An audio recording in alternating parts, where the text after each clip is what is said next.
Hello दोस्तों, आपका स्वागत है हमारे चैनल चैंपियन जैद पर। मैं हूं आपका दोस्त मोहम्मद जैद। और दोस्तों, आज हम लोग सॉल्व करेंगे प्रैक्टिस सेट 4.4 पूरा का पूरा, और साथ ही में इसका पहले बेसिक कॉन्सेप्ट भी देखेंगे। तो चलिए दोस्तों, शुरू करते हैं आज का टॉपिक। तो प्रैक्टिस सेट 4.4 में 4.3 में हम लोग ने शेयर वगैरह पढ़ा। अभी इसमें हम लोग क्या पढ़ेंगे कि कभी भी अगर हम लोग शेयर को बेचते हैं तो उसका कैसे प्राइस डिसाइड होता है, शेयर को खरीदते हैं तो कैसा प्रोसेस होता है, और फिर उसी के बेसिस पर कुछ हम लोगों को क्वेश्चंस दिए हैं 4.4 में। कुछ 5 क्वेश्चंस है, वही 5 क्वेश्चंस को करेंगे। ठीक है, बाकी प्रॉब्लम सेट वगैरह से आप लोग एक्स्ट्रा प्रैक्टिस भी कर सकते हो। तो शेयर्स को हम लोग जब भी खरीदते हैं, तो शेयर्स हम लोग जब खरीदते हैं तो वहां पे ब्रोकर्स जो होते हैं, ठीक है, ब्रोकर्स मतलब एजेंट टाइप से आप लोग समझ सकते हो, तो वो लोग हम लोगों को शेयर्स दिलवाते हैं। तो जब भी हम लोगों को शेयर्स मिलता है तो हम लोग उसके साथ साथ उनको ब्रोकरेज पे करते हैं। ब्रोकर्स को हम लोग क्या पे करते हैं? ब्रोकरेज पे करते हैं। तो ब्रोकरेज का फॉर्मूला क्या होता है? ब्रोकरेज का फॉर्मूला होता है रेट ऑफ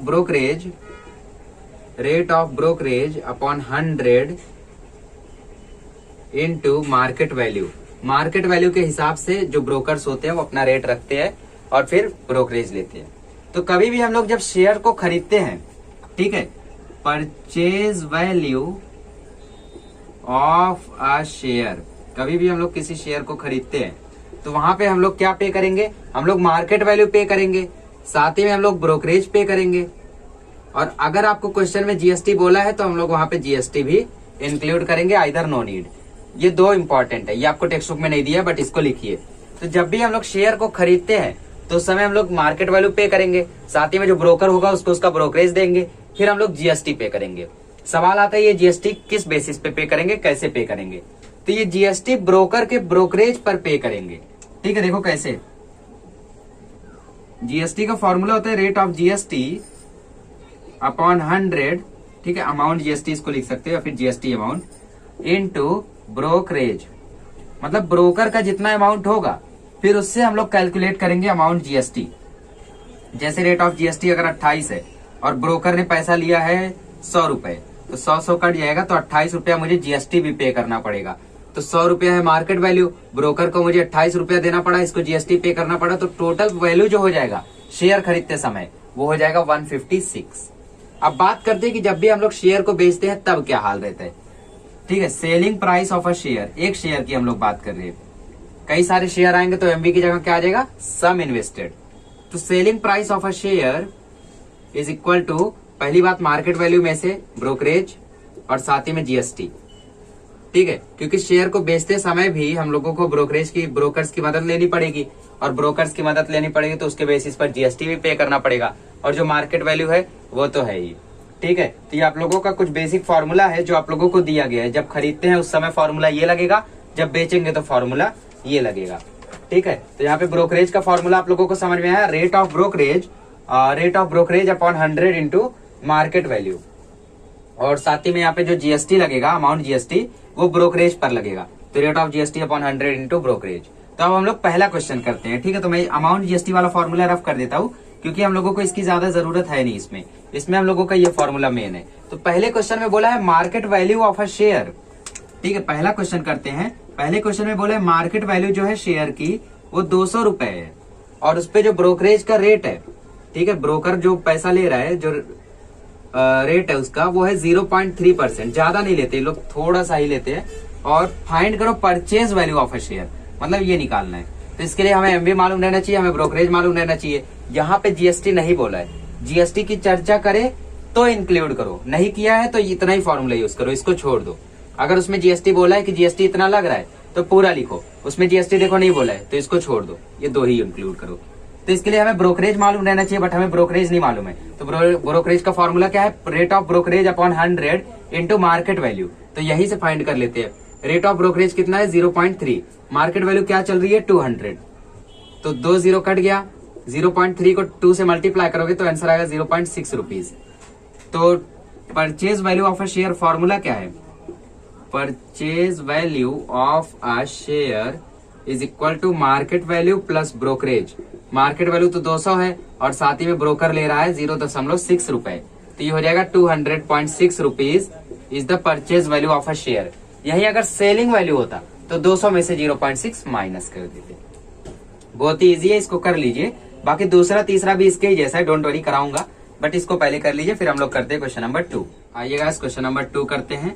क्वेश्चन नंबर 2 में बोला कि शेयर जो है वो मार्केट वैल्यू 1,000 रुपए पे बेचा गया। ठीक है, मार्केट वैल्यू कितनी थी? 1,000 रुपए, और साथ ही में जो ब्रोकरेज ने पैसा लिया वो 0.1% के रेट पे लिया। Brokerage is equal to 0.1%। ये क्या है? ये रेट ऑफ ब्रोकरेज है। ठीक है, ब्रोकरेज नहीं है, तो रेट ऑफ ब्रोकरेज इज 0.1%।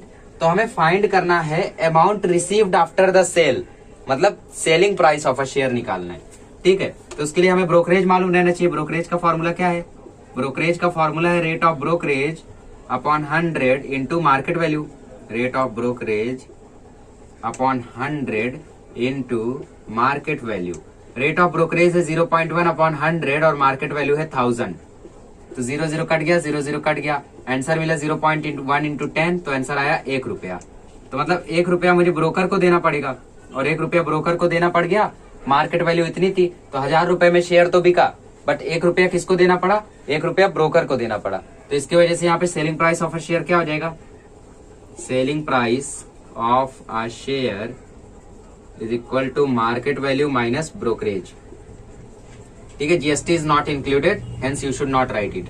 तो ये 100 हो गया, 1000 हो गया, 1000 माइनस 1, आंसर आया 999 रुपीज। इतने में मेरा शेयर बिका। इस तरीके से इसको करना है, इसको कर लीजिए। फिर हम लोग थर्ड वाला करते हैं। थर्ड वाला भी सेम क्वेश्चन है, बस फर्क क्या है कि वो बॉक्स में दे दिया है। ठीक है, तो हम लोग करते हैं उसको, उससे पहले इसको लिख लीजिए। तो गाइस क्वेश्चन नंबर 3 करते हैं। क्वेश्चन नंबर 3 में आप लोगों को टेबल को फिल करना है। नंबर ऑफ शेयर्स में पहले कॉलम में दिया है 100B, अगले में दिया है 75S। 100B मतलब 100 शेयर्स ब्रॉट, और 75S, ठीक है, ये S है और ये 5 है, तो इसको थोड़ा सा सेपरेट लिखते हैं ताकि ये प्रॉपर लगे। ठीक है, तो 75S का मतलब है कि 75 शेयर्स सोल्ड, जो शेयर्स को बेचा गया। तो इसका MV जो था वो था 45 रुपया, और इसका मार्केट वैल्यू था 200 रुपया। तो टोटल वैल्यू क्या हो जाएगी? टोटल वैल्यू बन जाए सम इन्वेस्टेड। तो सम इन्वेस्टेड मतलब number of shares into market value, तो ये आ जाएगा 4500, और 200 इंटू 75 आ जाएगा 75 टू जा होता है 150 और 20 मतलब 15,000। ठीक है, अब उसके बाद ब्रोकरेज लग रहा है 0.2% का। तो ब्रोकरेज का फॉर्मूला क्या होता है? Percent brokerage upon 100 into market value, but market value total ये हो जाएगी। देखो हम लोग करते हैं उसको नॉर्मली फॉर्मूला से ही करते हैं। Rate of brokerage upon 100 into market value मतलब 45। ठीक है, 45 है यहाँ पे मार्केट वैल्यू। तो ये मल्टीप्लाई होगा 45 इंटू 0.2, तो आंसर आएगा 0.9, सॉरी आंसर आएगा 9 अपॉन 100, तो आंसर आ जाएगा 0.09। बट ये 100 है, ठीक है, एक शेयर का तो 0.09 है, बट 100 शेयर है, तो ये 9 रुपीज हो जाएगा। ठीक है, और इसकी बात कर लेते हैं परसेंट ब्रोकरेज अपॉन 100। ठीक है, परसेंट ब्रोकरेज मतलब 0.2 अपॉन 100, मार्केट वैल्यू यहाँ पे 200 है, 0 0 कट गया, आंसर आया 0.4। बट ये एक शेयर का है, 75 शेयर का कितना हो जाएगा? 75 इंटू 0.4, 4 5 जा 20, 4 7 जा 28, 0 0, आपको आंसर मिल गया देखो 30। तो यहाँ पे आंसर क्या आ जाएगा? 30। ठीक है, आगे बढ़ो। 9% सी जीएसटी ऑन ब्रोकरेज, मैंने बताया था 18% जो जीएसटी लगता है उसमें से 9% इस पे, 9% इस पे, ऐसा लगता है। तो 9% अगर ब्रोकरेज पे लगेगा तो ये आ जाएगा 9 अपॉन 100 इंटू 9। ठीक है, तो 81 अपॉन 100, तो आंसर आ जाएगा 0.81, और ये भी उतना ही होगा। ठीक है, क्योंकि जीएसटी का फॉर्मूला क्या होता है? Percent GST upon 100 into brokerage. तो इधर परसेंट जीएसटी कितना है? इधर भी 9 है। 100 ब्रोकरेज कितना है? इधर ब्रोकरेज 30 है। ठीक है, तो 0 0 कट गया, 9 3 27, 27 अपॉन 10, आंसर आया 2.7। यहाँ पे भी आएगा 2.7। अब सबको ऐड कर दो तो यहाँ पे टोटल वैल्यू ऑफ शेयर मिल जाएगा। तो आंसर मिलेगा 4510.62 रुपीज। और यहाँ से पहले हम लोगों ने चेक किया कि आखिर यहाँ पे हो क्या रहा है, तो हम लोगों को पता चला कि जो ये 100 शेयर्स है इनको बाय किया गया है। बाइंग प्राइस क्या होता है? Market value plus brokerage plus GST. ठीक है, और सेलिंग प्राइस क्या होता है? Market value minus brokerage minus GST. ठीक है, तो 4500 उसका असली प्राइस था, उसमें 9 रुपया ऐड किया तो ये हुआ 4509, और साथ ही में इन दोनों को ऐड किया तो आंसर मिल रहा था 1.62। 1.62 को 4509 में ऐड किया तो आंसर मिला 4510.62। सेलिंग प्राइस क्या होता है? Market value minus brokerage minus GST. तो यहाँ जस्ट प्लस करने की जगह माइनस कर दिया तो आंसर मिल गया 14964.60 रुपीज। बाकी चीजें फाइंड कैसे की? टोटल वैल्यू मतलब सम इन्वेस्टेड। सम इन्वेस्टेड का formula number of shares into market value. Number of shares market value answer आ गया, number of shares market value answer आ गया। ब्रोकरेज का formula percent brokerage upon 100 into market value, तो 0.2 upon 100 into 45, तो answer आ गया 0.09। 0.09 जो था वो एक शेयर का था, बेचा कितना है 100, तो 0.09 इंटू 100 किया तो पूरा प्राइस मिल गया। वही चीज यहाँ पे भी हुई। फिर इस 9 रुपीज पे CGST और SGST निकाला, यहाँ पे निकाला तो 0.81 मिला। CGST इतना है तो SGST भी इतना ही होगा। यहाँ पे निकाला तो 2.7 निकला, CGST इतना है तो SGST भी इतना ही होगा। पूरा माइनस किया तो ये आंसर आया, पूरा प्लस किया तो ये आंसर आया। इसको कर लीजिए, फिर हम लोग 4th और 5th करते हैं। काफी लेंथी क्वेश्चन है वो, बट इसको अच्छे से समझ के कर लीजिए, और कोई डाउट है तो कमेंट बॉक्स में लिख दीजिए। आइए गाइस अब क्वेश्चन नंबर 4 करते हैं। क्वेश्चन नंबर 4 बहुत ही मजेदार सा क्वेश्चन है, हार्ड वर्ड कुछ नहीं है, बट थोड़ा सा यहाँ पे दिमाग लगाना है। Shrimati Desai sold shares of face value ₹100। पहले जो जो चीजें मिलती जाती है उनको लिखते जाइए, ठीक है। तो यहाँ पे फेस वैल्यू हम लोगों को दिया है ₹100, तो मैं यहाँ पे फेस वैल्यू लिख लेता हूँ ₹100, है ना। और फिर उसके बाद हम लोगों को मार्केट वैल्यू 50 दिया है, तो मार्केट वैल्यू भी लिख लो ₹50। फिर उसके बाद हम लोगों को बोला है कि उन्होंने शेयर्स को बेच के जो पैसे रिसीव किए वो 4988.20, तो ये हमारा क्या हो गया, ये हमारा हो गया सम इन्वेस्टेड, ठीक है। सॉरी, ये हम लोगों का पैसे उन्होंने रिसीव किए, तो अमाउंट रिसीव्ड इसको लिखते हैं। Amount received is equal to 4988.20 rupees, ठीक है। शी पेड ब्रोकरेज ऑफ 0.2%, मतलब ब्रोकरेज कितना दिया उन्होंने, ब्रोकरेज दिया 0.2% का। और फिर उसके बाद GST उन्होंने पे किया 18%। यहाँ पे देखो GST आ गया है, तो GST का जिक्र कर दिया है, तो आप लोगों को यहाँ पे निकालना पड़ेगा। इवेंचुअली ये क्या है, ये हर एक शेयर का टोटल है, ठीक है। जितना भी शेयर होगा उसका टोटल है, तो कितना शेयर था वो हमें फाइंड करना है। तो एक शेयर का अगर हम लोग सेलिंग प्राइस निकाल लें तो ये टोटल शेयर का सेलिंग प्राइस है। देखो कैसे, आपके पास समझ लो 10 पेन थी, ठीक है। आपने 10 पेन को बेच दिया 50 रुपए में, और एक पेन का प्राइस था 5 रुपया। अब आपको याद नहीं आ रहा है कि कितनी पेन थी, आपने 50 में बेचा और एक पेन का प्राइस 5 रुपया था, तो आपने क्या किया, आपने डिवाइड कर दिया, तो आपको आंसर मिल गया 10।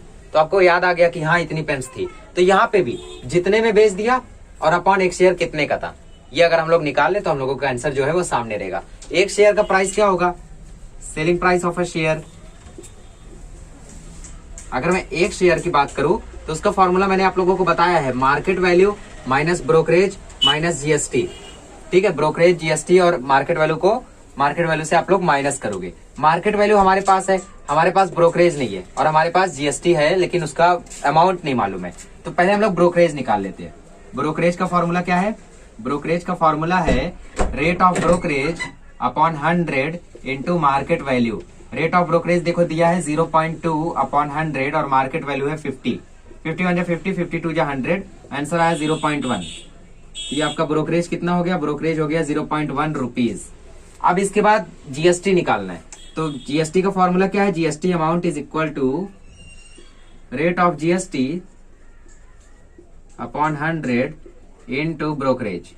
रेट ऑफ GST है 18 अपॉन 100, ब्रोकरेज है 0.1, तो 0.18 इंटू 0.1 कर दो तो आपको आंसर मिल जाएगा, ठीक है। इवेंचुअली आंसर 18 ही आएगा, बट 3 नंबर के बाद पॉइंट है तो 0.018 आ जाएगा, ठीक है। क्रॉस चेक कर लो चाहिए तो 8100, जी हाँ 0.018 रुपीज जो है वो इसका GST वैल्यू आ जाएगा। अब देखो हमें ब्रोकरेज मालूम है, हमें GST मालूम है और हमें मार्केट वैल्यू भी मालूम है, तो ये एक शेयर का सेलिंग प्राइस हो जाएगा।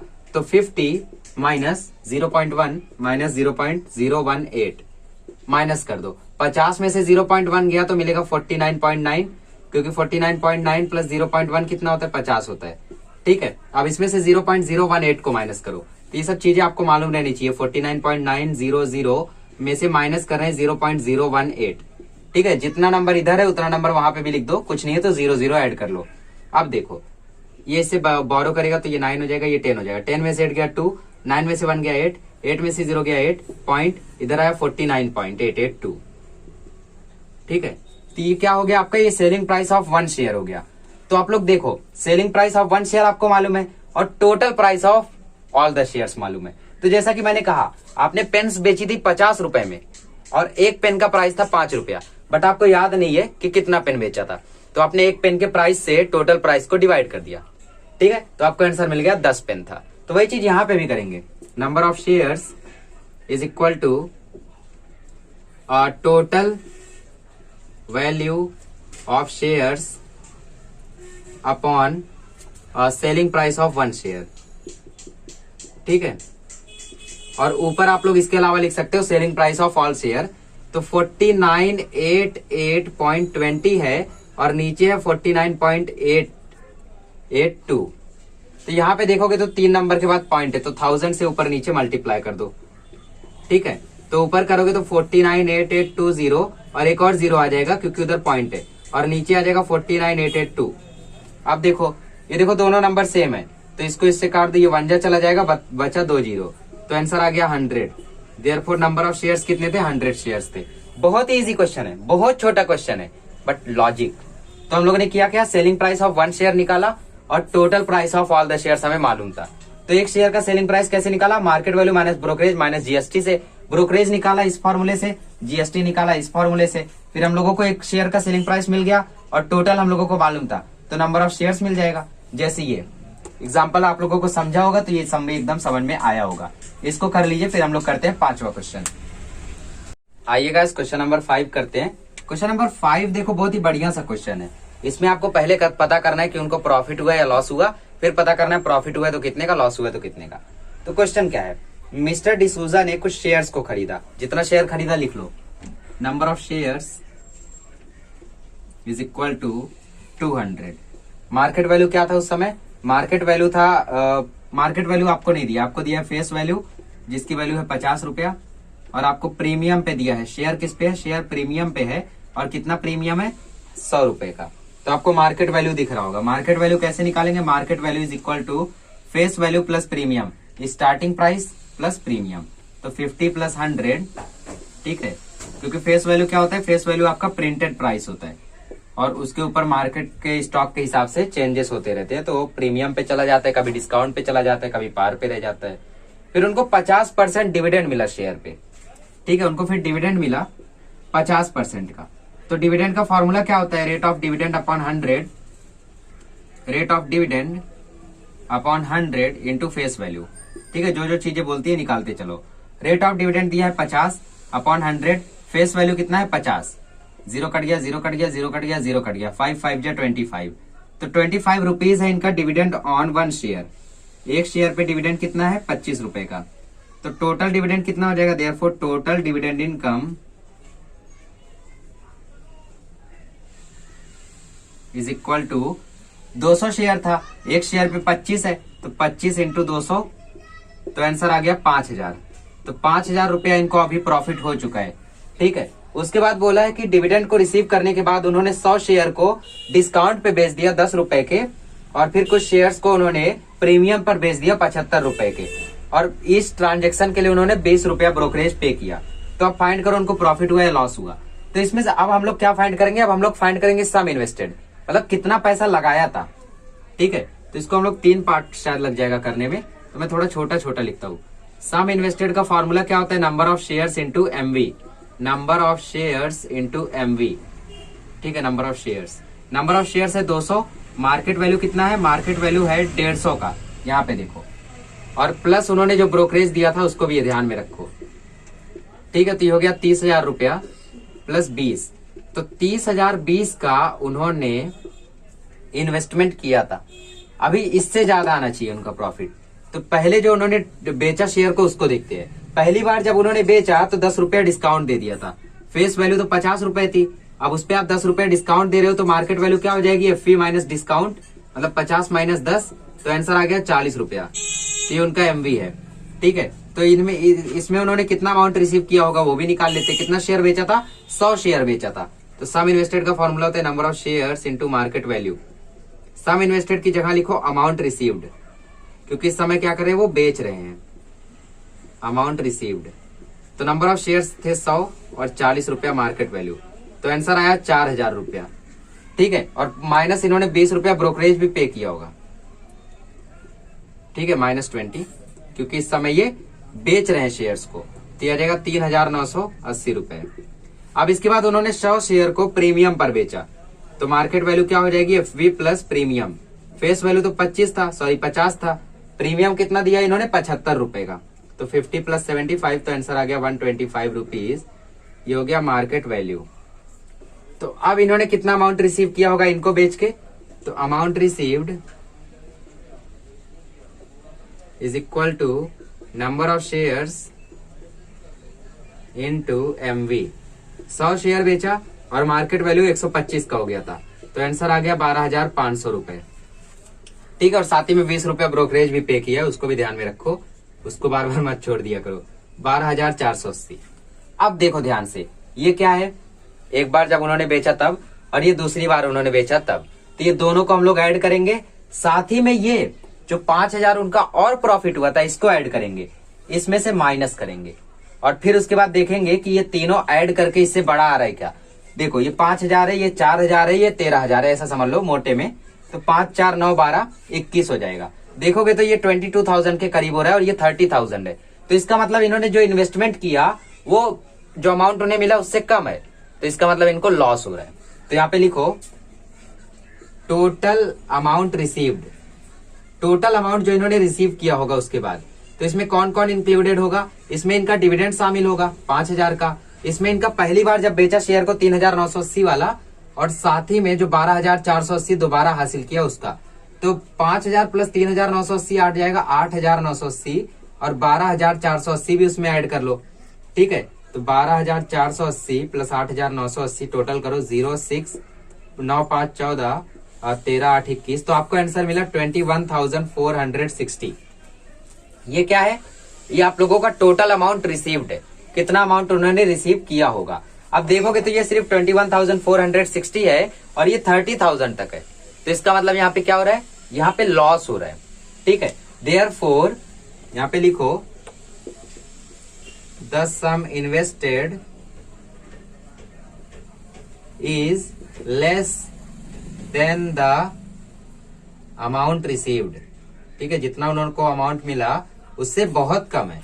Therefore he incurred a loss, उनको क्या हुआ है, लॉस हुआ है। अब लॉस निकाल लो कितने का हुआ, loss is equal to 30,020 minus 12,000 sorry 21,460 minus कर दो 30,020 21,460 0 9 4 9 12 6 6 9 में से 4 गया 5 और 29 में से 21 गया 8। Therefore he incurred a loss of 8,560 rupees. इस तरीके से लिखना है, इस तरीके से सॉल्व करना है। मैं दोबारा एक्सप्लेन करूंगा, डोंट वरी। बट गलतियां कहाँ होती है बच्चों से, बच्चे ये नहीं फाइंड करते। डिविडेंड भी प्रॉफिट ही होता है, इसको मत भूला करो, इसको बच्चे भूल जाते हैं। लॉस आंसर सही आएगा बट कभी कभी ये रॉन्ग भी आ सकता है। हम लोगों ने किया कैसे, सबसे पहले हमने पता किया कि उन्होंने कितना सम इन्वेस्ट किया था, तो वो निकाल लिया 30,020 20 रुपए हमेशा ब्रोकरेज पे किया है। तो खरीदते समय हम ब्रोकरेज देते हैं और बेचते समय ब्रोकरेज देते हैं। ठीक है, तो खरीदते समय भी पे किया तो 20 रुपए ऐड हुआ 30,020। और फिर उसके बाद हम लोगों ने निकाला कि उनको कितना कंपनी से प्रॉफिट हुआ। कंपनी से प्रॉफिट निकालने के लिए हम लोगों को डिविडेंड निकालना पड़ा, तभी हम लोगों का टोटल डिविडेंड इनकम आया। ठीक है, क्योंकि हम लोगों को रेट ऑफ डिविडेंड दिया था, डिविडेंड नहीं दिया था। तो रेट ऑफ डिविडेंड से हम लोगों ने डिविडेंड निकाला। एक शेयर पे जो डिविडेंड है वो 25 रुपए आया, तो टोटल डिविडेंड हम लोगों को 25 × 200 आ गया। ठीक है, हम लोगों को फेस वैल्यू दिया था, प्रीमियम दिया था, मार्केट वैल्यू नहीं दिया था, बट हम लोग ये फॉर्मूला जानते हैं, तो इससे हम लोगों का मार्केट वैल्यू आ गया। फिर ये हम लोगों ने फाइंड किया। फिर जब पहली बार इन्होंने शेयर को बेचा तो उसको डिस्काउंट पर बेच दिया, 10 रुपए के डिस्काउंट पे, इसकी वजह से उनका लॉस हुआ। वरना अगर यहाँ पे भी वो 10 रुपए के प्रीमियम पर बेचते तो हो सकता है प्रॉफिट होता। तो 50 फेस वैल्यू था, डिस्काउंट दिया 10 का, तो मार्केट वैल्यू आ गई 40। तो 100 शेयर मल्टीप्लाई बाय 40 और जो 20 रुपया ब्रोकर को पे किया तो 3,980 आया। दोबारा जब शेयर को बेचा तो वहां पे उन्होंने प्रीमियम तो दिया, ज्यादा दे दिया 75 रुपए का, बट ऑलरेडी यहाँ पे वो उतना कम कर चुके थे कि उनका प्रॉफिट नहीं हो सकता। तो 75 रुपए का जब प्रीमियम दिया तो 125 मार्केट वैल्यू आया। तो उनका जो अमाउंट रिसीव किया उसको बेच के वो आया 12,480। 12,500 आ रहा था, बट 20 रुपया जो ब्रोकर था वो खा गया। ठीक है, माइनस ब्रोकरेज, तो -20 आंसर आ गया 12,480।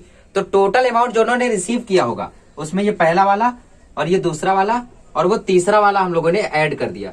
ठीक है, इन तीनों को हम लोगों ने ऐड कर दिया, तो हम लोगों को मिल गया कि कितना अमाउंट उन्होंने रिसीव किया होगा। इतना रिसीव किया, इन्वेस्ट इतना किया था, रिसीव इतना किया, देखो कितना कम है। Therefore sum invested is less than the amount received, he incurred a loss, loss is equal to this much. Okay, और इस लॉस को बार बार निकालोगे तो आप बॉस बन जाओगे इस सम के। तो इसको प्रॉपरली करो, ऐसे ऐसे क्वेश्चंस की आप लोग बार बार प्रैक्टिस करो, बिकॉज ये एक बार में नहीं आने वाली, ये बहुत हार्ड क्वेश्चंस है।